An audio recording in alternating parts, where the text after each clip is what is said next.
Hello, good morning. Welcome to Savitri Sunita blogs.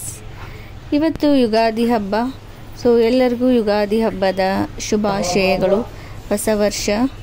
So ಹೀಗಾಗಿ ಇವತ್ತು ನಾವು ಬೆಳಗ್ಗೆ ಬೇಗನೆ ಎದ್ದಿದ್ವಿ.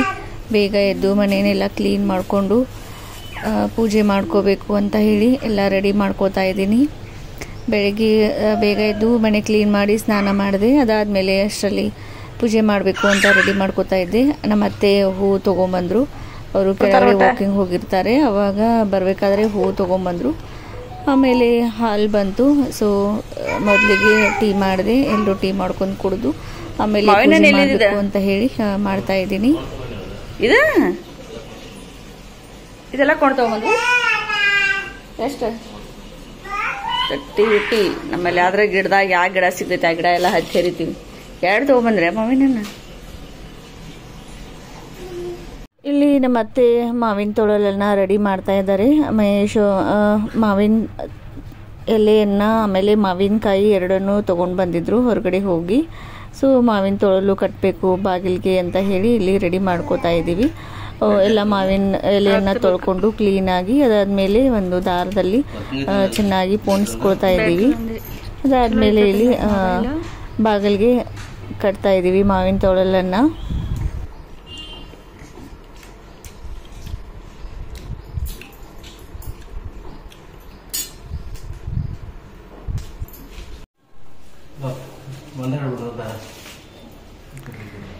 Happy Ugadi to all.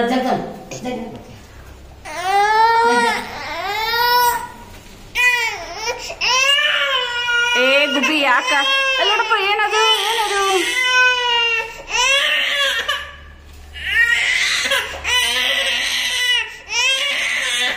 ಪ್ರದಿತ್ಯ ಗುಬ್ಬಿ ಬಾಯ್. ಹಾಯ್, ಹ್ಯಾಪಿ ಯುಗಾದಿ ಪುಟ್ಟತ್ತೆ, ಸುಜತ್ತೆ,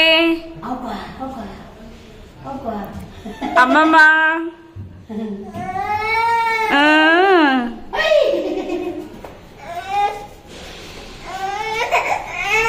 ಆಮೇಲೆ ಇವತ್ತು ತಿಂಡಿಗೆ ಇಡ್ಲಿ ಮಾಡಿದ್ವಿ. ಇಡ್ಲಿ ಮತ್ತು ಕಾಯಿ ಚಟ್ನಿ.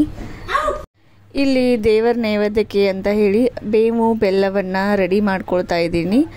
ಬೇವಿನ ನಮ್ಮ ಸೈಡ್ ಏನು ಮಾಡ್ತೀವಿ ನಾವು, ಬೇವಿನ ಎಲೆಯನ್ನು ಇಡಲ್ಲ. ಬೇವಿನ ಒಂದು ಹೂವು ಇರುತ್ತಲ್ಲ, ಅವುಗಳನ್ನು ಬಿಡಿಸ್ಕೊಂಡು ಅದರ ಒಂದು ಹೂವಿನ ಎಸಳು ಆಮೇಲೆ ಬೆಲ್ಲ ಆಮೇಲೆ ಅದ್ರ ಜೊತೆಗೆ ಸ್ವಲ್ಪ ಪುಟಾಣಿಯನ್ನು ಕೂಡಿಸ್ಕೊಂಡು ನಾವು ಬೇವು ಬೆಲ್ಲವನ್ನು ರೆಡಿ ಮಾಡ್ಕೊಳ್ತೀವಿ. ಸೊ ನಾನು ಯಾವ ಥರ ಇಲ್ಲಿ ರೆಡಿ ಮಾಡ್ಕೊಂಡಿದ್ದೀನಿ ಅನ್ನೋದನ್ನು ನಾನು ನಿಮಗಿಲ್ಲಿ ತೋರಿಸ್ತೀನಿ ನೋಡಿ.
ಅದಾದಮೇಲೆ ಎಲ್ಲ ಪೂಜೆಯನ್ನು ಮಾಡಿದ್ವಿ.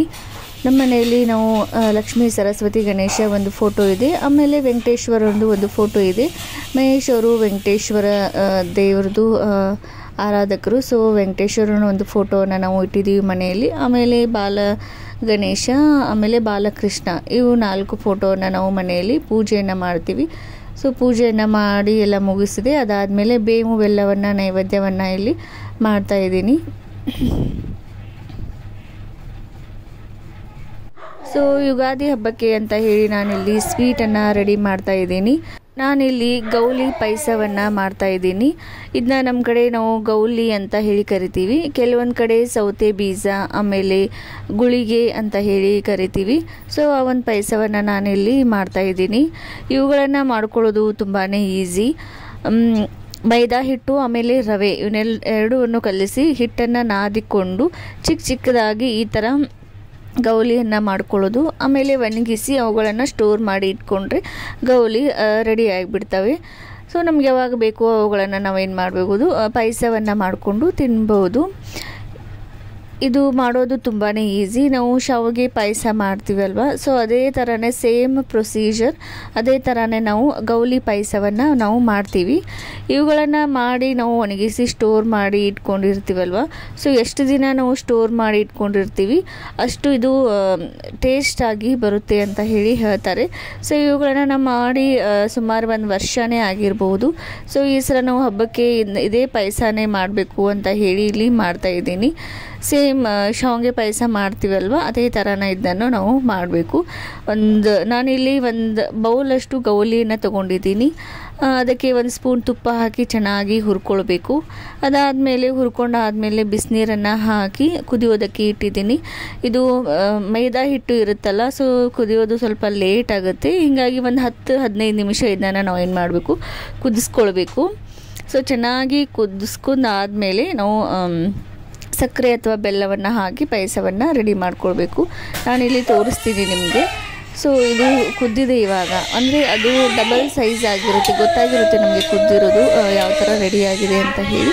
ಸೊ ಇದು ಆಲ್ಮೋಸ್ಟ್ ಎಲ್ಲ ರೆಡಿ ಆಗಿದೆ. ಇದಕ್ಕೆ ನಾವು ಇನ್ನು ಬೆಲ್ಲವನ್ನು ಸೇರಿಸ್ಕೊಳ್ಬೇಕು. ಅದಾದಮೇಲೆ ಏಲಕ್ಕಿಯನ್ನು ಸೇರಿಸ್ಕೊಂಡ್ರೆ ಪಾಯಸ ರೆಡಿ ಆಗಿಬಿಡುತ್ತೆ. ನಾನಿಲ್ಲಿ 1 ಕಪ್ಪು ಗೌಲಿಗೆ 1 ಕಪ್ಪಷ್ಟು ಬೆಲ್ಲವನ್ನು ಸೇರಿಸ್ಕೊಂಡಿದ್ದೀನಿ. ಸೊ ಬೆಲ್ಲವನ್ನು ಸೇರಿಸ್ಕೊಂಡು ಈ ಥರ ಕುದಿಯೋದಕ್ಕೆ ಇಟ್ಟಿದ್ದೆ. ಸೊ ಆಲ್ಮೋಸ್ಟ್ ಇದು ರೆಡಿ ಆಗಿದೆ. ಅದಾದಮೇಲೆ ಏಲಕ್ಕಿ ಪೌಡರನ್ನು ಹಾಕಿ ರೆಡಿ ಮಾಡಿ ಇಟ್ಕೊಂಡ್ರೆ ಗೌಲಿ ಪಾಯಸ ರೆಡಿ ಆಗಿಬಿಡುತ್ತೆ.